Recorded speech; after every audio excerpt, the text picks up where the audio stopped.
Growing up in Mexico, going from a very young age to archaeological sites. Sometimes you're visiting the sites that they had like very large civilizations, and now you're seeing a complete abstraction of that. And there is something about puzzling and figuring out that I think is something that I enjoy in my work. Kind of triggering at ideas that are there but they're not obvious, or that they might invite whoever is experiencing them to speculate. And I think that's part of what I enjoy working with architecture, but in a more sculptural manner.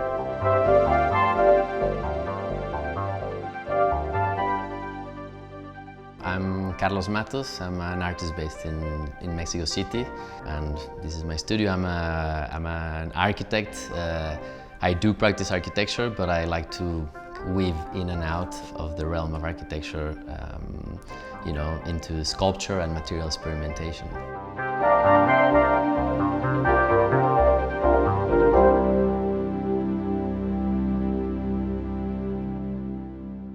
I grew up in a family of mostly architects. Both my grandfathers from both sides were architects, and growing up in these conditions made it very easy for me to kind of follow on that path. So it felt very natural for me to continue on that direction. And simultaneously, the house where I grew up, that my father was building, was endlessly in construction. So I think that somehow, you know, like became the perfect setup for me to develop the work that I do today.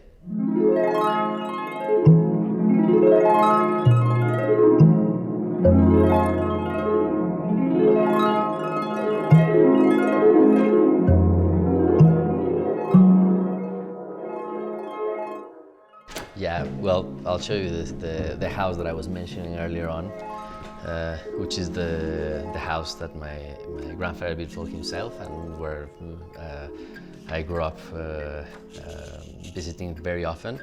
And at some point my grandfather, although he was a functionalist, he later evolved into a much more experimental and sculptural approach, and in his house I think is where he actually manifested all of the ideas that he wanted to develop with his obsession with the Mobius form. So the house is actually set in a triangular grid, and it's actually a Mobius that is like a continuous grid that you know, kind of hoops around the different parts of the buildings. This was his house, and also it was his studio. So that's where he lived and worked throughout most of his life.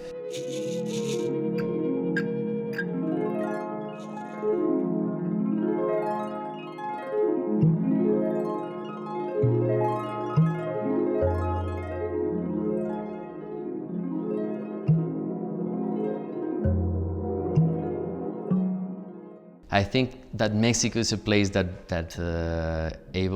enables experimentation because of, you could say, lack of regulation or corruption, but there is an inherent freedom in a place like Mexico, where a lot of people have come here historically because there is that possibility, no, to explore out of yes, out of like regulation or other limits, no.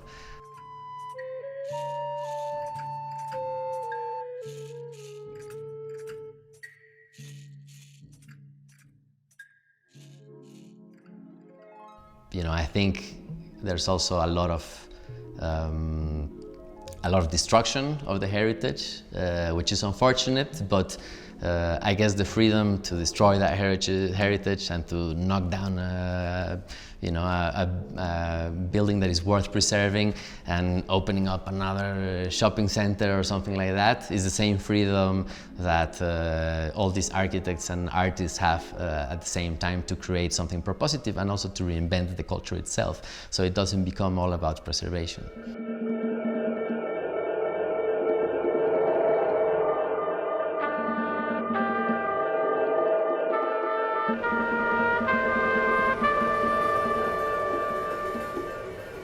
when I was leaving, I also, took a lot of the leftover books from his studio and library, and these amazing German magazines called Das Münster, which are he had a whole collection, which are all of those, and they've been an incredible source of inspiration lately, because they're mostly about churches, but every aspect of the church, of the construction of churches, no? So, I really like the different takes on, I don't know what that is, I don't know if it's like a saint or something, but I like how the different takes on representation, or even the chalice or the bells. And it's interesting, I guess it's a form of architecture that was, architects don't, no one wants to build a Catholic church anymore. But I think there's elements of how they were conceived that I think can be utilized for all of architecture somehow, no? Yeah, incredible projects.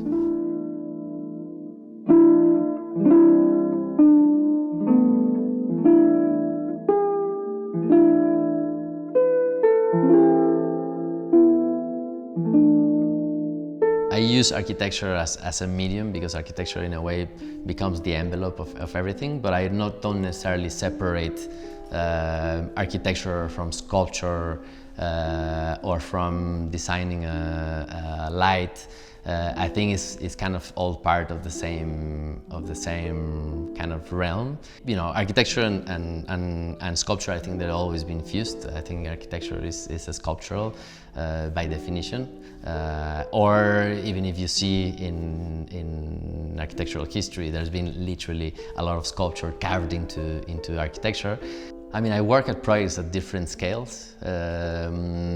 I love doing architecture, but obviously architecture is so time-consuming that it takes periods of sometimes years. So I also get involved in a lot of smaller projects, like exhibitions, commissions, that in a way allow me to have smaller, small-term, medium-term kind of achievements, because architecture just are such elongated periods of time that are required, that is a very hard profession to sustain, at least in the way that I like to do it.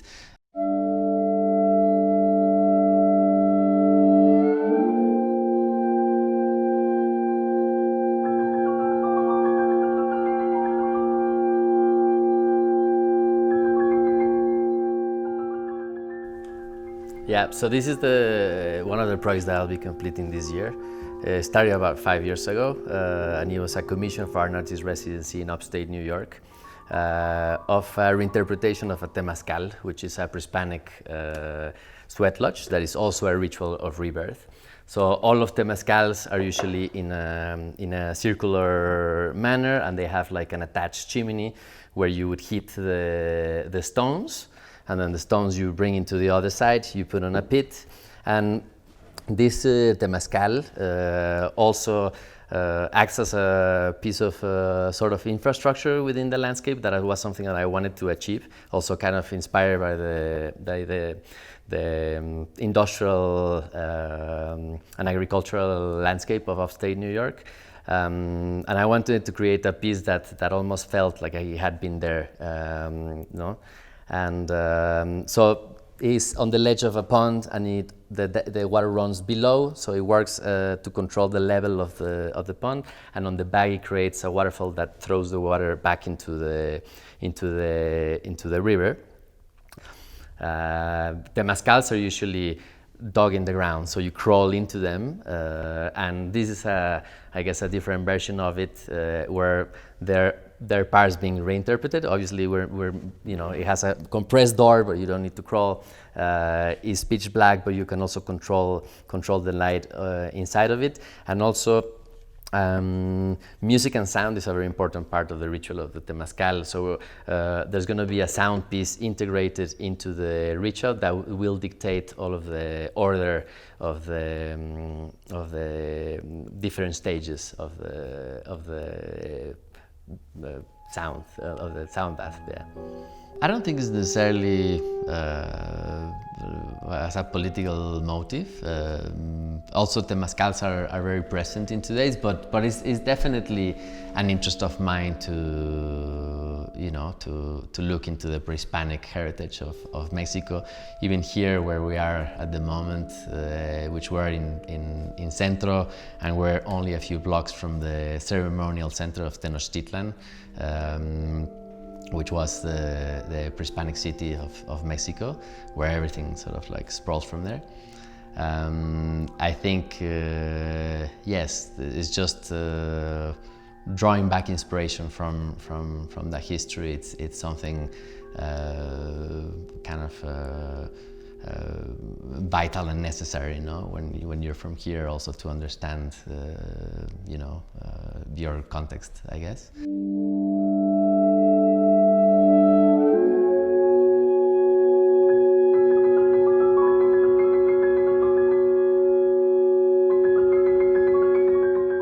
Usually in architecture you work from a brief, no? There's a problem to be resolved.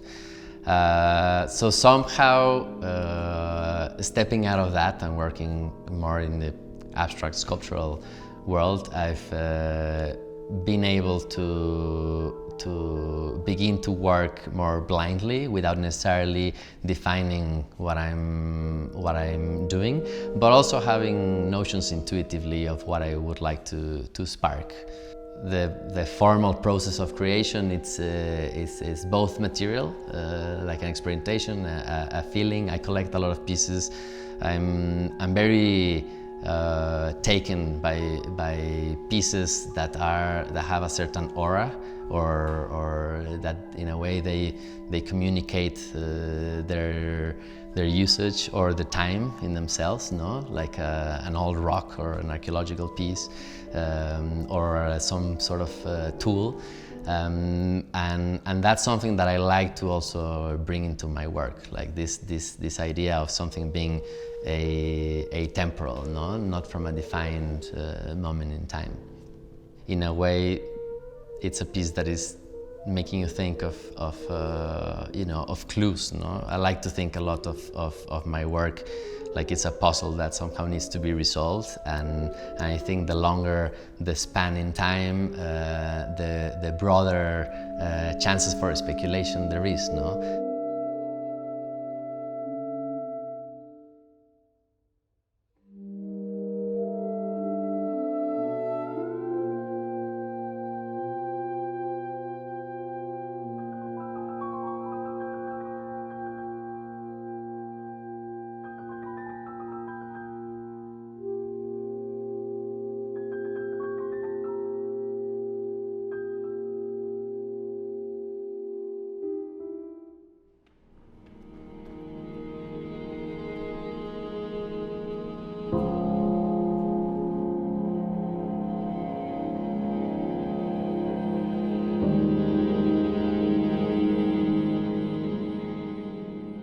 I started working with concrete, I think it was 10 years ago. I like it because of its versatility, and it's also a material that is relatively, you know, fast to try things on.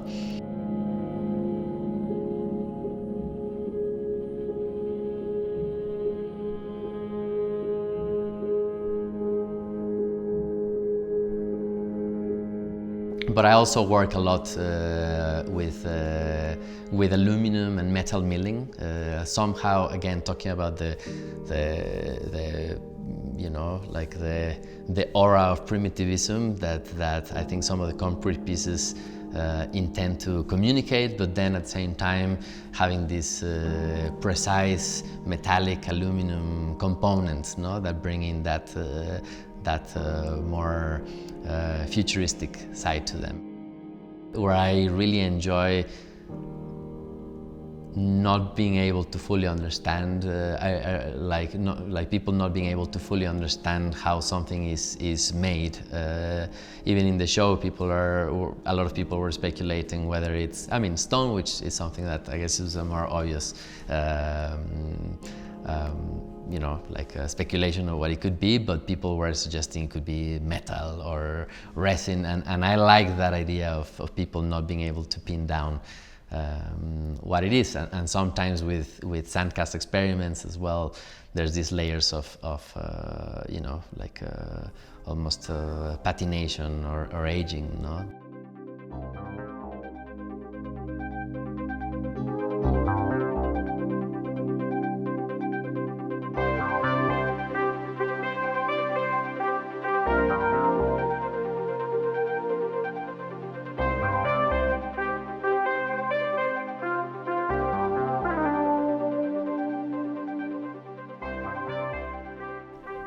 Yes, I guess a successful piece for me is the one that triggers people into trying to resolve or identify the puzzle that is inherited in the pieces, the things that are only slightly being suggested in it.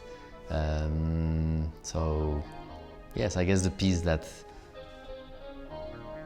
triggers you to try to figure out what it does or what it means, no? But at the same time, it doesn't give you any of that.